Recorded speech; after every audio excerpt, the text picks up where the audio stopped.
संविधानाला कारणीभूत आहे त्याला तुम्ही संपवायला निघाले. पालकमंत्र्यांची फार मोठी चूक आहे मॅडम, माफी मागणार नाही, पण पालकमंत्र्यांनी चूक पदरात घ्यावी.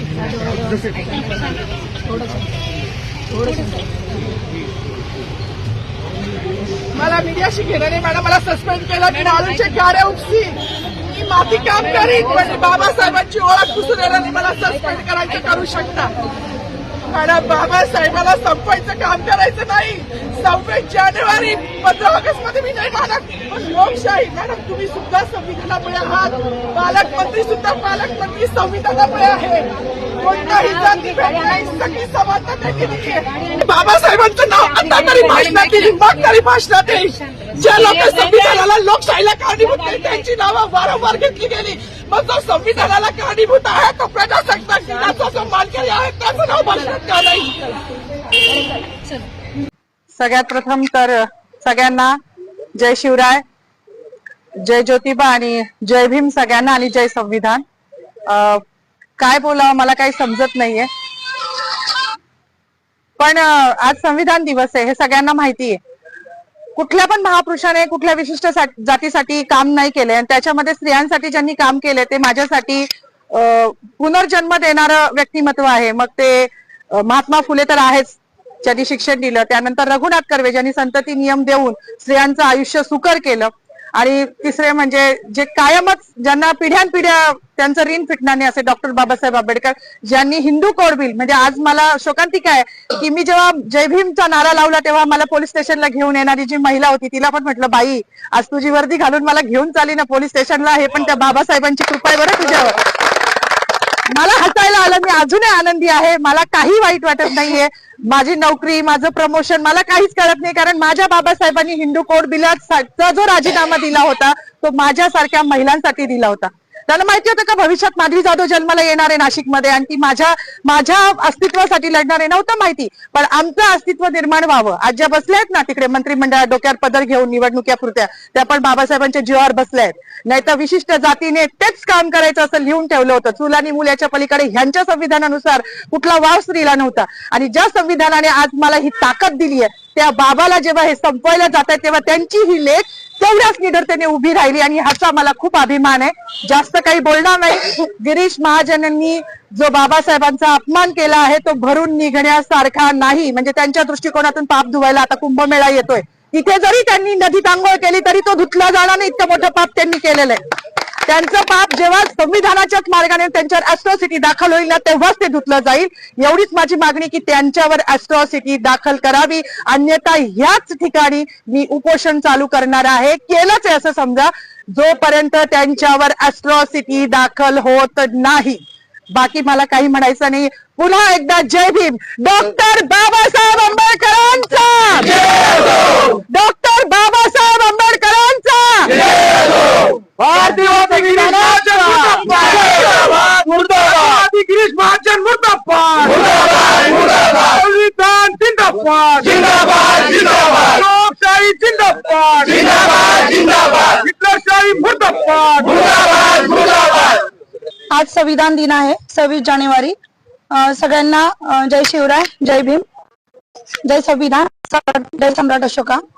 माझं म्हणणं एकच होतं की आज 26 जानेवारी 1949 रोजी संविधान लागू झालं होतं. तर आज जो काही आपण हा दिवस साजरा करतो आहे प्रजासत्ताक दिन, हा फक्त भारतीय संविधानामुळे करत आहोत. जर भारतीय संविधानच नसतं तर आज आपण एका छताखाली सर्व धर्मीय लोक जमलोच नसतो आणि हा जातीभेद राहिलाच नसता. तर माझं एकच म्हणणं होतं की गिरीश महाजन यांनी, मंत्री महोदयांनी शिवाजी महाराजांचा जयघोष केला, संभाजी महाराजांचा जयघोष केला. मग बाबासाहेबांचा असा काय गुन्हा होता का बाबासाहेबांना का असं मुद्दामून डावललं जात आहे की हा असं, हे खूप म्हणजे त्यांनी असं करायला नको होतं. म्हणजे परेड चालू होती ग्राउंडवर आणि परेड चालू असताना जेव्हा घोषणा दिल्या गेल्या की छत्रपती शिवाजी महाराजांची जय घातली गेली, परत संभाजी महाराजांचं नाव घेतलं गेलं, आता बाबासाहेब त्यांची घोषणा केली जाईल, पण तसं झालंच नाही. असं रक्त उफाळून येत होतं, परंतु एक जाण्याची वाट बघत होतो की कधी आपली परेड सुटेल आणि मंत्री महोदयांना आपण त्यांना हा जाब विचारू किंवा त्यांनी असं का केलं आपण विचारू. म्हणजे आमच्या मॅडम तिथवर पोहोचल्या, त्यांची धावपळ होती, त्यांच्या पाठीमागे मी पण गेली की त्यांना माईक मिळावा आणि त्यांनी हे त्यांना सांगावं की का झालं असं, की बाबासाहेबांचं नाव का घेतलं गेलं नाही. तर मला एकच सांगायचं आहे सर्व जनतेला की ज्या संविधानामुळे आपण आहोत त्या संविधानाचे आपण सगळे रक्षक आहोत. तुम्ही मानलं अगर नाही मानलं तरी सुद्धा हा देश भारतीय संविधानावरच चालणार आहे. आम्हाला मनुस्मृती नको आहे, आम्हाला फक्त संविधान हवं आहे आणि लोकशाही हवी आहे. लोकशाही वाचवण्यासाठी आम्हाला जे करता येईल आम्ही ते करू. आज आमच्या माधवीताई आणि सौकुर मॅडम यांनी नाशिक येथे गिरीश महाजन यांचं ज्यावेळेस भाषण चालू होतं त्या भाषणामध्ये डॉक्टर बाबासाहेब आंबेडकरांचं नाव न घेतल्या कारणानं जो संतप्त सवाल व्यक्त केलेला आहे, त्यांच्या या भूमिकेशी वंचित बहुजन आघाडी ठामपणे उभी आहे. सुरुवातीपासूनच आम्ही त्यांना सांगितलं होतं की तुमची जी काही भूमिका असेल, तुमच्या अभिव्यक्ती स्वातंत्र्याचं हनन होणार नाही, तुमच्या अभिव्यक्ती स्वातंत्र्याला संरक्षण दिलं जाईल आणि तुमच्या पाठीमागे वंचित बहुजन आघाडी ठामपणे उभी राहील. या संपूर्ण घटनेमध्ये आतापर्यंत सरकारवाडा पोलीस स्टेशनला त्यांना बसवण्यात आलं होतं. का बसवण्यात आलं होतं, कुठल्या ऍक्ट खाली बसवण्यात आलं होतं, त्याचा संदर्भ काय आहे, त्यांच्या अंगावरती वर्दी आहे, त्या सुद्धा या देशाच्या या महाराष्ट्राच्या कर्मचारी आहेत, सरकारच्या कर्मचारी आहेत आणि कर्मचाऱ्यांसोबत असं वागणं याचं नेमकं फलित काय आहे, याचा विचार काय आहे हे सुद्धा आम्ही या प्रशासनाला विचारतोय. आणि मंत्री गिरीश महाजन यांनी डॉक्टर बाबासाहेब आंबेडकरांचं नाव न घेता जी RSS ची मानसिकता, भारतीय जनता पार्टीची मानसिकता उघड मांडलेली आहे, या मानसिकतेच्या विरोधात हा देश आहे. हा देश डॉक्टर बाबासाहेब आंबेडकरांच्या संविधानानं चालतो. तुम्ही EVM मॅनेज करून सत्ता हस्तगत करू शकता, परंतु लोकांची मनं हस्तगत करू शकत नाही.